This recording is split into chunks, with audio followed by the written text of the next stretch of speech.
శాసన మండలిలో ఈరోజు ఆ మంత్రి అచ్చెన్నాయుడు మాట్లాడిన మాటలు చూస్తే ఎవరికైనా సరే, అంటే కాస్త ఆలోచన ఉన్నవాడు ఎవరికైనా సరే, అసలు ఏంటి సభలేంటి ఇలా మారిపోతున్నాయి, పైగా దీన్ని పెద్దల సభ అని పిలుస్తారట శాసన మండలిని.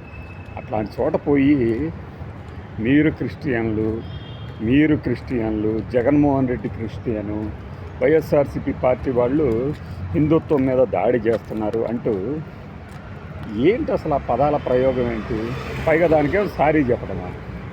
ఆయనేమో నేను క్రిస్టియన్ కాదు, నేను హిందువుని అని చెప్తే, సరే నేను మీరు క్రిస్టియన్ అనుకున్నాను, మీరు హిందువు అన్నారు కాబట్టి నా వ్యాఖ్యలను వెనక్కి తీసుకుంటున్నా అంటాడా? ఇది అసలు సభలో సాంప్రదాయాలు కాదు.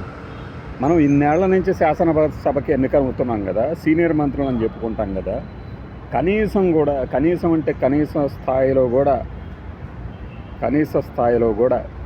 విచక్షణ కోల్పోయిందంటే అనిపించింది. ఇక అంతకు మించేం లేదు. జగన్మోహన్ రెడ్డి క్రిస్టియన్ ఆధారాలు నా దగ్గర ఉన్నాయి, నేను నిరూపిస్తా అంటారు. నాకు అర్థం కాని విషయం ఏంటంటే, అసలు జగన్మోహన్ రెడ్డి క్రిస్టియన్ అయితే దానికి సభకి ఏంటి సంబంధం? సభలో మళ్ళీ చైర్మన్ని పలానా మతం అని చెప్పడం ఏంటి? మనకు ఒక ఉప ముఖ్యమంత్రి గారు ఉన్నారు. ఈ దేశంలో మతపరమైన రాజకీయాలను నేను అంగీకరిస్తున్నా, మతాన్ని కూడా రాజకీయాలకు వాడుకుంటున్నారు అంటాడు కదా, డిప్యూటీ సీఎం కదా. సభకి రావచ్చుగా, మండలికి రావచ్చుగా, వచ్చి మాట్లాడచ్చుగా ఇష్యూ మీద. ఇది చాలా అద్భుతమైన విషయము, గొప్ప విషయము, సున్నితమైన విషయం, దీని మీద చర్చ జరగాలి అన్నప్పుడు మండలికి కూడా ముఖ్యమంత్రి గారు రావచ్చు కదా, దాని మీద మాట్లాడవచ్చు కదా. అంటే కల్తీ జరిగింది, కొవ్వు లేదు, ఒక ఆవిడ మాట్లాడతారు, ఒక ఎమ్మెల్సీ గారు లేచి. అసలు ఆ నోటితో ఎలా అనిపిస్తుంది పదే పంది మాంసం, గొడ్డు మాంసం ఏంటి అసలు? సెన్స్ అనేది పూర్తిగా దే లాస్డ్ ఆల్ సెన్సెస్ అనాలనిపిస్తుంది. అది నిజమా కాదా అనేది ఆ సన్నివేశాలను చూసిన వాళ్ళందరికీ అర్థమవుతుంది. అచ్చెన్నాయుడు గారు, మీరు మంత్రి అయ్యి ఉండి మాట్లాడి, పైగా మీ వివరణ ఒకటి, అక్కడ నేను హిందువుని కదా, నన్ను క్రిస్టియన్ అని ఎందుకన్నారు అని కాదు ఆయన అభ్యంతరం, చైర్మన్ గారిది, అక్కడ మోషన్ రాజు గారిది.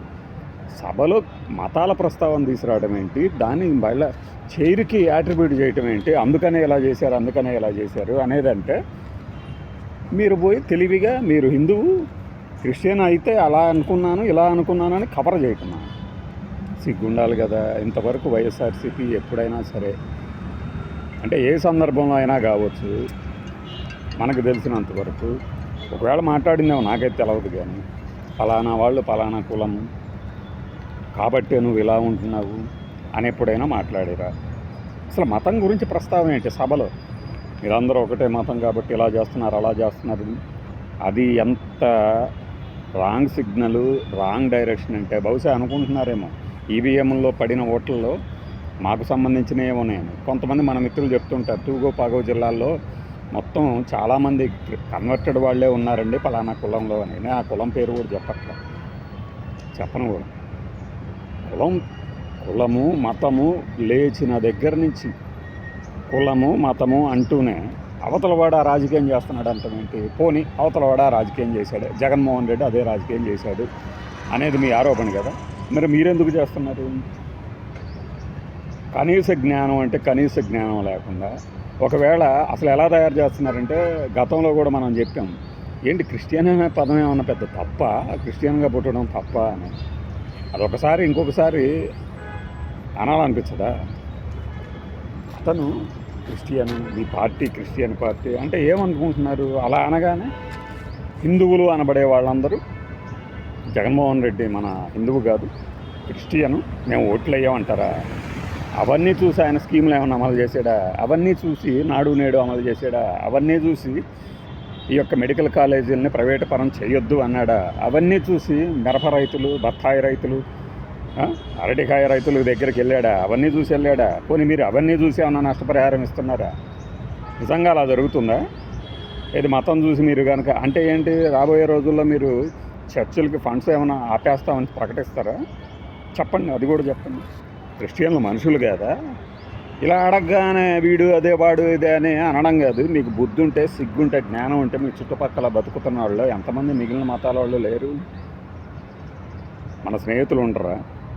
ఎక్కడో చోట మన వాళ్ళు కూడా ఎవరైనా వాళ్ళలో పెళ్లి సంబంధాలు కలుపుకున్న వాళ్ళు ఉండుండరా? అంత ఎందుకయ్యా? మన ఉప ముఖ్యమంత్రి గారి భార్య గారు ఏ మతము? తప్ప అలా చేయటం? ఎందుకని ఇలాంటి ప్రస్తావన సభలో రగడ జరుగుతుంది, ఇష్యూ డైవర్ట్ అవుతుంది అనుకున్నారా? లేకపోతే వాంటెడ్గా అలా చేశారా? దానికి పోయి డిబేటర్ గాడి అంటున్నా బయలుదేరటం. జగన్ క్రిస్టియన్ అనడం తప్పనెవడన్నాడు? జగన్మోహన్ రెడ్డి ప్రెస్ మీట్ పెట్టి మరీ చెప్పాడు కదయ్యా నేను క్రిస్టియన్ అని. తప్పేంటి? నేను క్రిస్టియన్ మతాన్ని ఆరాధిస్తాను, బైబిల్ని పట్టుకుంటాను, మెడ మీద సిలువ ఉంటుంది, మెడ లోపల ఛాతీ మీద నేను చేస్తాను, నేను హిందూ దేవుళ్ళ గుడికి వెళ్తాను అంటే ఒక పని చేయండి, ఆంధ్రప్రదేశ్లో ఉన్న ఆలయాలన్నింటిలోనూ ఈ డిక్లరేషన్లు పెట్టేచ్చండి. మీకు కావాల్సింది అదే కదా.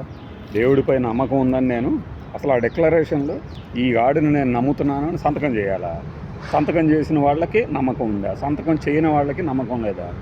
తిరుమల దర్శనంతో మొదలు పెట్టుకుంటే ఆంధ్రప్రదేశ్లో ఉన్న కనీసం ఒక 5-6 వేల దేవాలయాలకి వెళ్తున్న వాళ్ళందరూ నిజమైన దేవుడిని నమ్మేవాళ్ళైతే ఇన్ని దుర్మార్గాలు ఎందుకు జరుగుతున్నాయి? పాపభీతి ఉండటం వేరు, నమ్మకాలు వేరు. అసలు ఎవరి నమ్మకాన్ని ఎవరు కించపరుస్తున్నారు? మాట్లాడితే ఇదే ఒక క్రిస్టియన్కు ఒక ముస్లింకు జరిగితే ఏం జరగాలి? ప్రతిరోజు బాకా ఊదుకోవటం కాదు.